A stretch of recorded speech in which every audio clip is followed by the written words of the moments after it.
Lo innombrable, por Howard Phillips Lovecraft.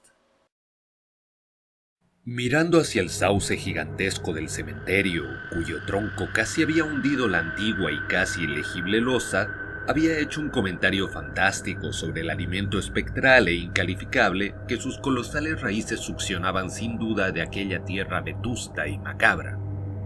Mi amigo me amonestó por decir esas tonterías, y añadió que puesto que no se habían efectuado enterramientos desde hacía más de un siglo, probablemente el árbol no recibía otro alimento que lo ordinario. Añadió además que mi constante alusión a lo innombrable y lo incalificable era un recurso pueril, muy en consonancia con mi escasa categoría como escritor. Yo era muy aficionado a terminar mis relatos con suspiros o ruidos que paralizaban las facultades de mis héroes y les dejaban sin valor, sin palabras y sin recuerdos para decir qué habían experimentado. Conocemos las cosas, decía él, solo a través de nuestros 5 sentidos o nuestras intuiciones religiosas. Por tanto, es completamente imposible hacer referencia a ningún objeto o visión que no pueda describirse claramente mediante las sólidas definiciones empíricas o las correctas doctrinas teológicas, preferentemente congregacionalistas, con las modificaciones que la tradición o Sir Arthur Conan Doyle puedan aportar. Con este amigo, Joel Manton, discutía a menudo lánguidamente. Era director de East High School, nacido y criado en Boston, y participaba de esa sordera autocomplaciente de Nueva Inglaterra para las delicadas insinuaciones de la vida. Su opinión era que solo nuestras experiencias normales y objetivas poseen importancia estética, y que lo que incumbe al artista es no tanto suscitar una fuerte emoción mediante la acción, el éxtasis y el asombro, como mantener un plácido interés y apreciación con detalles y precisas transcripciones de lo cotidiano. En particular, era contrario a mi preocupación por lo místico y lo inexplicable, porque aunque creía en lo sobrenatural mucho más que yo, no admitía que fuera tema suficientemente común para abordarlo en literatura. Para un intelecto claro, práctico y lógico, era increíble que una mente pudiese encontrar su mayor placer en la evasión respecto de la rutina diaria, y en las combinaciones originales y dramáticas de imágenes normales reservadas por el hábito y el cansancio a las trilladas formas de la existencia real. Según él, todas las cosas y sentimientos tenían dimensiones, propiedades, causas y efectos fijos. Y aunque sabía vagamente que el entendimiento tiene a veces visiones y sensaciones de naturaleza bastante menos geométrica, clasificable y manejable, se creía justificado para trazar una línea arbitraria y desestimar todo aquello que no puede ser experimentado y comprendido por el ciudadano ordinario. Además, estaba casi seguro de que no puede existir nada que sea innombrable. No era razonable, según él. Aunque me daba cuenta de que era inútil aducir argumentos imaginativos y metafísicos frente a la autosatisfacción de un ortodoxo de la vida diurna, había algo en el escenario de este coloquio vespertino que me incitaba a discutir más que de costumbre. Las gastadas losas de pizarra, los árboles patriarcales, los centenarios tejados holandeses de la vieja ciudad embrujada que se extendía alrededor. Todo contribuía a enardecerme el espíritu en defensa de mi obra, y no tardé en llevar mis ataques al terreno mismo de mi enemigo. En efecto, no me fue difícil iniciar el contraataque, ya que sabía que Joel Manton seguía medio aferrado a muchas de las supersticiones de que las gentes cultivadas habían abandonado ya. Creencias en apariciones de personas a punto de morir en lugares distantes, o impresiones dejadas por antiguos rostros en las ventanas a las que se habían asomado en vida. Dar crédito a estas consejas de vida campesina, insistía yo, presuponía una fe en la existencia de sustancias espectrales en la tierra, separadas de sus duplicados materiales y consiguientes a ellos. Implicaba además una capacidad para creer en fenómenos que estaban más allá de todas las nociones normales. Pues si un muerto puede transmitir su imagen visible o tangible a la distancia de medio mundo o desplazarse a lo largo de siglos, ¿por qué iba a ser absurdo suponer que las casas deshabitadas están llenas de extrañas entidades sensibles? o que los viejos cementerios rebosan de terribles e incorpóreas generaciones de inteligencias. Y dado que el espíritu, para efectuar las manifestaciones que se le atribuyen, no puede sufrir limitación alguna de las leyes de la materia, ¿por qué es una extravagancia imaginar que los seres muertos perviven psíquicamente en formas o ausencia de formas que para el observador humano resultan absoluta y espantosamente innombrables? El sentido común, al reflexionar sobre estos temas, le aseguré a mi amigo con calor, no es sino una estúpida falta de imaginación y de flexibilidad mental. Había empezado a oscurecer, pero a ninguno de los dos nos apetecía dejar la conversación. Manton no parecía impresionado por mis argumentos, y estaba deseoso de refutarlos con esa confianza en sus propias opiniones que tanto éxito le daba como profesor, mientras que yo me sentía demasiado seguro en mi terreno para temer una derrota. Cayó la noche, y las luces brillaron débilmente en algunas de las ventanas distantes, pero no nos movimos. Nuestro asiento, un sepulcro, era bastante cómodo, y yo sabía que a mi prosaico amigo no le inquietaba la cavernosa grieta que se abría en la antigua obra de ladrillos, maltratada por las raíces, justo detrás de nosotros, ni la total negrura del lugar que proyectaba la ruinosa y deshabitada casa del siglo XVII que se interponía entre nosotros y la calle iluminada. Allí, sentados en la oscuridad, junto a la hendida tumba próxima a la casa deshabitada, conversábamos sobre lo innombrable. Y cuando mi amigo dejó de burlarse, le hablé de la espantosa prueba que había detrás del relato mío del que más se había burlado él. El relato se titulaba La ventana del ático y había aparecido en el número de Whispers correspondiente a enero de 1922. En muchos lugares, especialmente en el sur y en la costa del Pacífico, retiraron la revista de los kioscos a causa de las quejas de los estúpidos pusilánimes. Pero en Nueva Inglaterra no causó ninguna emoción, y las gentes se encogieron de hombros ante mis extravagancias. Era impensable, dijeron, que nadie se sobresaltase con aquel ser biológicamente imposible. No era sino una conseja más, una habladuría que Cotton Mather había hecho lo bastante creíble como para incluirla en su caótica Magnalia Christi americana, y se hallaba tan pobremente autentificada que ni siquiera se había atrevido a citar el nombre de la localidad donde había tenido lugar el horror. Y en cuanto a la ampliación que yo hacía de la breve nota del viejo místico, era completamente imposible y típica de un plumífero frívolo y fantasioso.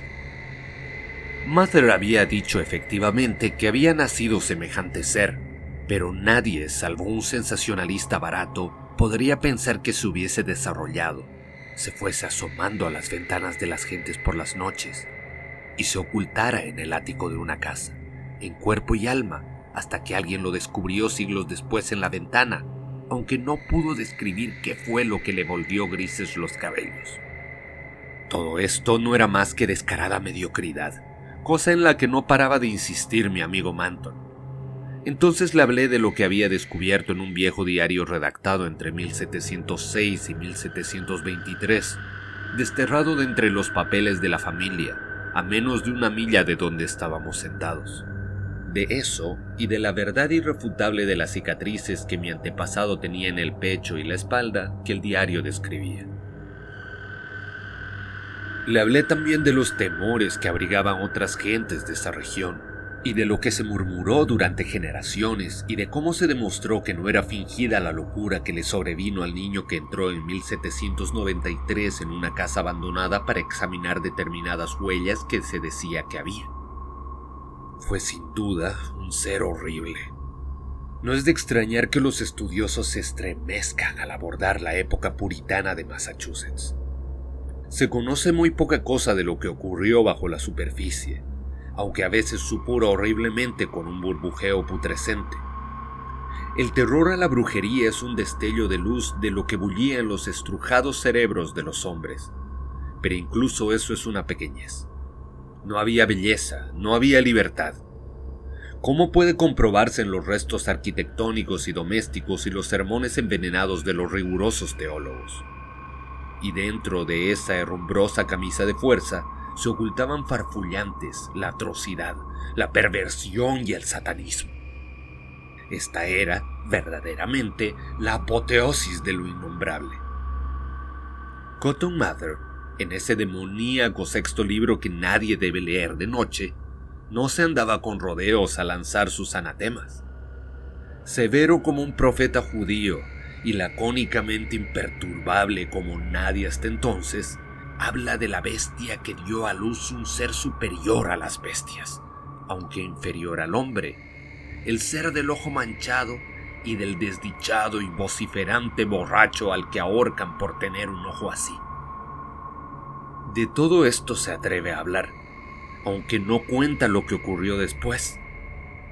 Quizás no llegó a saberlo, o quizás sí, y no se decidió a contarlo. Hay quien sí se enteró, aunque no llegó a decir nada. Tampoco se dio explicación pública de lo que se hablaba con temor de la cerradura de la puerta que había al pie de la escalera de cierto ático donde vivía un viejo solitario, amargado y decrépito, el cual se había atrevido a levantar la losa de determinada sepultura anónima, sobre la cual, sin embargo, existen numerosas leyendas capaces de helarle la sangre a cualquiera. Todo está escrito en ese diario ancestral que encontré. Las secretas alusiones e historias susurradas sobre seres con un ojo manchado que andan asomándose a las ventanas por la noche o eran vistos por los prados desiertos, cerca de los bosques. Mi antepasado vio a un ser así en una carretera sombría que corría por un valle, el cual le dejó señales de cuernos en el pecho y de garras en la espalda. Y cuando buscaron sus pisadas en el polvo, encontraron huellas mezcladas de pezuñas hendidas y zarpas vagamente antropoides. En una ocasión, un jinete del servicio de correo contó que había visto a la luz de la luna, unas horas antes del amanecer, a un viejo corriendo y llamando a una criatura espantosa que andaba a zancadas por Meadow Hill, y muchos le creyeron. Desde luego, corrió una extraña historia una noche de 1710, cuando el viejo solitario y decrépito fue enterrado en una cripta que había detrás de su propia casa, cerca de la losa de pizarra sin inscripción. Nadie abrió la puerta que daba acceso a la escalera del ático, sino que dejaron la casa como estaba, pavorosa y desierta. Cuando se oían ruidos en ella, la gente murmuraba y se estremecía, confiando en que fuese bastante sólido el cerrojo de la puerta del ático. Más tarde, esta confianza se vio frustrada cuando el horror se presentó en la casa parroquial y no dejó una sola alma viva o entera. Con el paso de los años, las leyendas adoptan un carácter espectral, pero supongo que aquel ser debió morir si era una criatura viva. Su recuerdo sigue siendo espantoso, tanto más espantoso cuanto que ha sido secreto.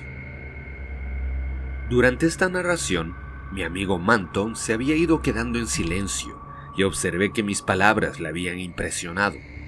No se rió al callarme yo, sino que me preguntó muy serio sobre el niño que enloqueció en 1793 y que parecía ser el héroe de mi historia. Le dije que el chico había ido a aquella casa encantada y desierta, seguramente movido por la curiosidad, ya que creía que las ventanas conservan latente la imagen de quienes habían estado sentados junto a ellas. El chico fue a examinar las ventanas de aquel horrible ático a causa de las historias sobre los seres que se habían visto detrás de ellas y regresó gritando frenéticamente. Cuando acabé de hablar, Manton se quedó pensativo, pero poco a poco volvió a su actitud analítica.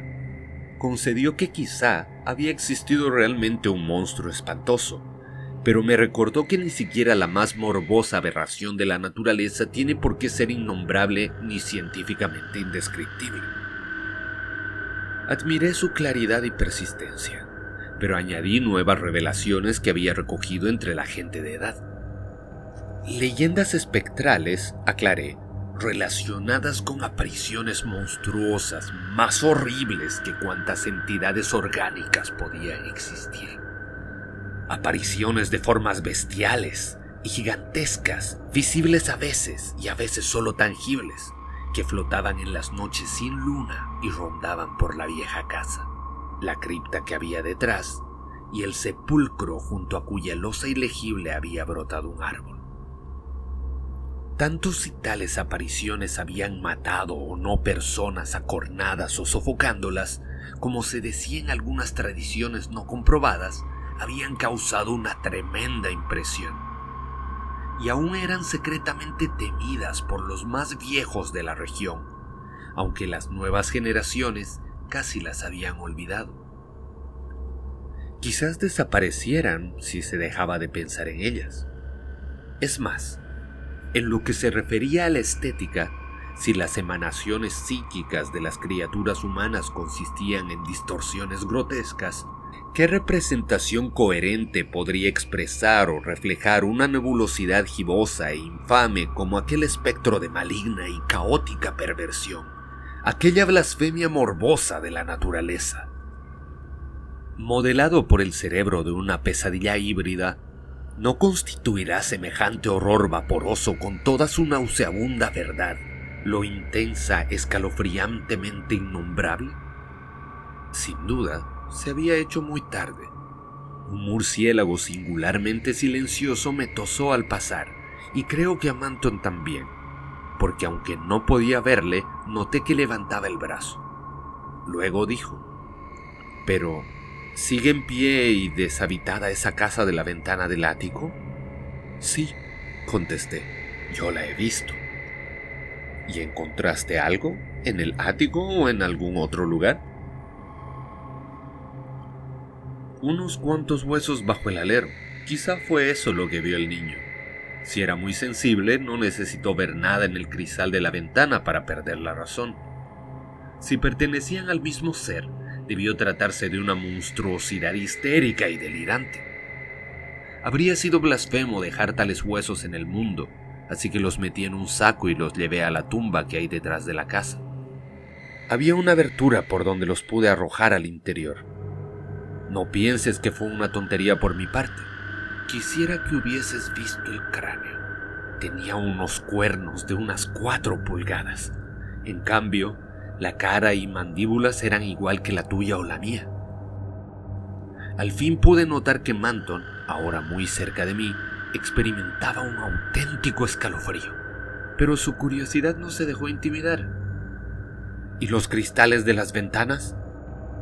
Habían desaparecido todos. Una de las ventanas había perdido completamente el marco. En las demás no había rastros de cristales en las pequeñas aberturas romboidales. Eran de esa clase de ventanas de celosía que cayeron en desuso antes de 1700. Supongo que llevaban un siglo o más sin cristales. Quizás los rompiera el niño si es que llegó hasta allí. La leyenda no lo dice. Manton se quedó pensativo otra vez. «Me gustaría ver la casa, Carter. ¿Dónde está? Tanto si tiene cristales como si no, quisiera echarle una ojeada, y también a la tumba donde pusiste aquellos huesos y la otra sepultura sin inscripción. Todo eso debe ser un poco terrible». «La has estado viendo hasta que se ha hecho de noche». Mi amigo se puso más nervioso de lo que yo me esperaba, porque ante ese golpe de inocente teatralidad se apartó de mí neuróticamente y dejó escapar un grito, con una especie de atragantamiento que liberó su tensión contenida. Fue un grito singular, y tanto más terrible cuando fue contestado, pues aún resonaba cuando oí un crujido en la tenebrosa negrura y comprendí que se abría una ventana de celosía en aquella casa vieja y maldita que teníamos allí cerca. Y dado que todos los demás marcos de ventana hacía tiempo habían desaparecido, comprendí que se trataba del marco espantoso de aquella ventana demoníaca del ático. Luego nos llegó una ráfaga de aire fétido y glacial procedente de la misma espantosa dirección, seguida de un alarido penetrante que brotó junto a mí de aquella tumba agrietada de hombre y monstruo. Un instante después, fui derribado del horrible banco donde estaba sentado por el impulso infernal de una entidad invisible de tamaño gigantesco, aunque de naturaleza indeterminada. Caí Cuán largo era en el moho trenzado de raíces de ese horrendo cementerio, mientras de la tumba salía un rugido jadeante y un aleteo, y mi fantasía se valía de ellos para poblar la oscuridad con legiones de seres semejantes a los deformes condenados de Milton. Se formó un vórtice de viento helado y devastador, y luego hubo un tableteo de ladrillos y cascotes sueltos. Pero misteriosamente me desvanecí antes de comprender lo que ocurría. Manton, aunque más bajo que yo, es más resistente, porque abrimos los ojos casi al mismo tiempo a pesar de que sus heridas eran más graves. Nuestras camas estaban juntas, y en pocos segundos nos enteramos de que estábamos en el hospital de St. Mary. Las enfermeras se habían congregado a nuestro alrededor en tensa curiosidad, ansiosas por ayudar a nuestra memoria, contándonos cómo habíamos llegado allí. Y no tardamos en saber que un granjero nos había encontrado a mediodía en un campo solitario al otro lado de Meadow Hill, a 1 milla del viejo cementerio, en un lugar donde se dice que hubo en otro tiempo un matadero. Manton tenía 2 serias heridas en el pecho, así como algunos cortes o arañazos menos graves en la espalda. Yo no estaba malherido, pero tenía el cuerpo cubierto de morados y contusiones de lo más desconcertantes, y hasta una huella de pezuña hendida. Era evidente que Manton sabía más que yo, pero no dijo nada a los perplejos e interesados médicos hasta que le explicaron cuál era la naturaleza de nuestras heridas. Entonces dijo que habíamos sido víctimas de un toro resabiado, aunque resultó difícil explicar e identificar al animal. Cuando las enfermeras y los médicos nos dejaron, le susurré una pregunta sobrecogida. «Dios, Manton, ¿qué ha pasado? ¿Esas señales? ¿Ha sido eso?» Pero yo estaba demasiado perplejo para alegrarme cuando me contestó en voz baja algo que yo medio me esperaba. «No, no ha sido eso, ni mucho menos. Estaba en todas partes. Era una gelatina, un limo. Sin embargo, tenía 1000 formas. 1000 formas espantosas, imposibles de recordar. Tenía ojos, uno de ellos manchado. Era el abismo, el maelstrom, la abominación final. Carter era lo innombrable.